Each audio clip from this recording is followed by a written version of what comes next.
Vamos falar de Vasco, vamos falar sobre... Não será fácil, mas ainda faltam 180 minutos,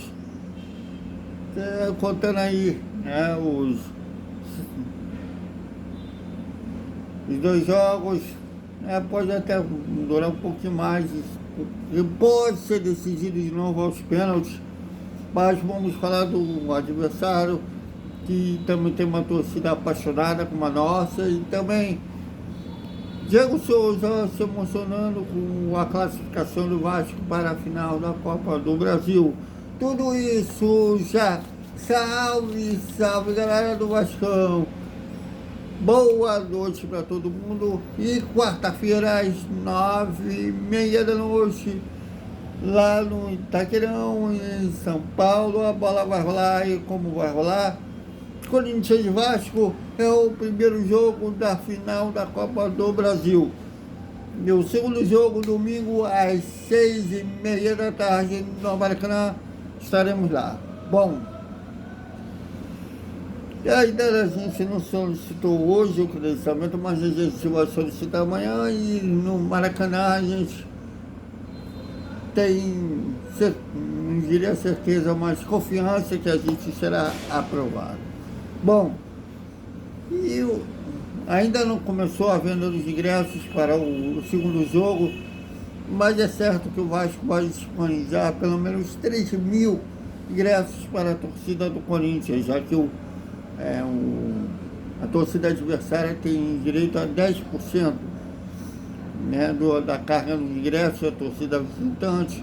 Então será mais ou menos isso que o Vasco vai disponibilizar para a torcida corintiana que quiser vir ao Rio, empurrar eles nos 90 minutos, e a gente vai ser a massa, né? Aqui a gente vai ser a maioria, deve ser até ultrapassar um recorde do jogo de ontem. O jogo de ontem deu 67 mil torcedores, contando aí os pagantes e os presentes, né? Os presentes.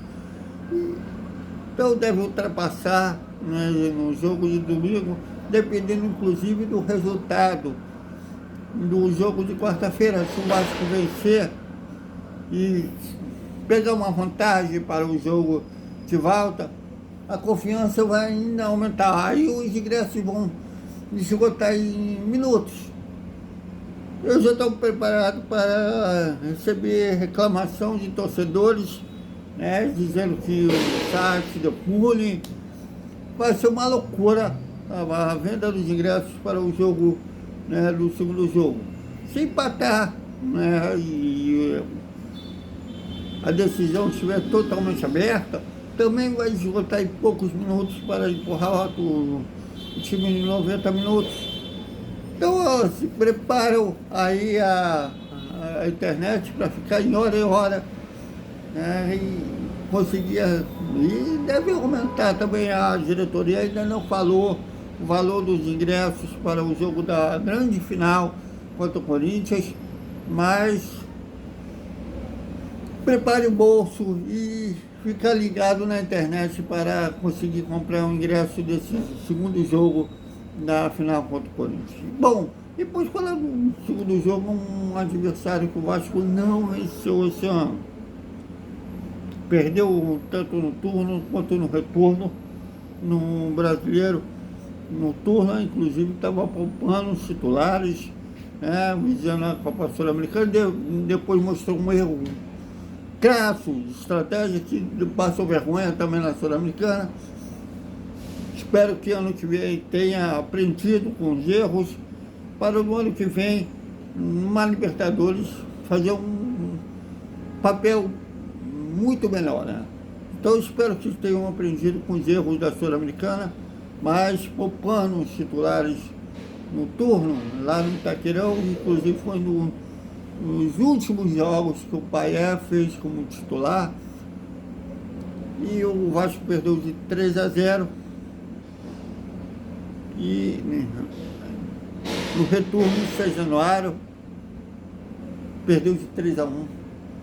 Eu lembro que os gols eram perfeitamente evitáveis que a zaga vacilou e que na final não poderá vacilar, terá que ficar ligado nos 90 minutos esse jogo contra o Corinthians. Além disso, é um clube que tem uma torcida tão apaixonada quanto a nossa, né, não ter sido tão castigada nos últimos anos quanto a nossa, mas também tem laço que de sofrimento. Eles caíram para a segunda divisão uma vez, a gente caiu 4 vezes, mas serão jogos de alta rivalidade dos dois lados, né? Parece que no retrospecto dos eliminatórios o Corinthians leva a vantagem, mas tem também que o Vasco tem boas recordações contra o Corinthians, os 5-1, né, no retorno do Roberto Dinamite, que o Roberto Dinamite fez 5 gols no jogo, eliminando eles no Brasileiro de 89, coincidentemente o mesmo autor que seria da final, contra o São Paulo, 1-0 gol do Sorato, e os 4-2 durante o Brasileiro de 99, né, que eles seriam campeões, mas perderam feio para o Vasco, o Edmundo dando show. Então tem uns jogos contra o Corinthians que a gente recorda com felicidade, mas também tem tristezas, um Mundial de Clubes, né, que o Edmundo perdeu o pênalti e fez a gente perder o título. Então, jogos de alta rivalidade e todo cuidado será pouco lá, tanto lá no Itaquerão quanto aqui no Maracanã. Mas o que me preocupa é o preparo físico do Vasco. No segundo tempo do jogo de ontem, o time morreu, cansou. Thiago, o calendário no futebol brasileiro é desumano, cara. O calendário do futebol brasileiro, você joga quarta, geralmente um dia depois dos jogos da folga, tem um treino, já tem jogo de novo. Sim, realmente tem que ainda estudar um calendário mais racional, porém não é só com o Vasco, acontece com todo mundo. O Corinthians também jogou contra o primeiro jogo contra o Cruzeiro na quinta-feira e jogou ontem também, eliminou a Celeste Mineira nos pênaltis também. Então acontece com todo mundo. Espero que a preparação física do Vasco tenha um plano para que o time consiga jogar intensamente nos 90 minutos das duas partidas, principalmente no jogo de volta aqui, que pelo horário vai estar um calor de rachar. Então, só para pedir um cuidado, que um aniversário que é perigoso, um cochilo pode ser letal. Bom, então é isso, galera. Até o nosso Desperta Vascaíno, a hora do almoço. Amanhã tem hora do almoço. E um boa noite com o resumo da terça-feira do Vasco. E do iniciando aí o pré-jogo Corinthians e Vasco. Até mais.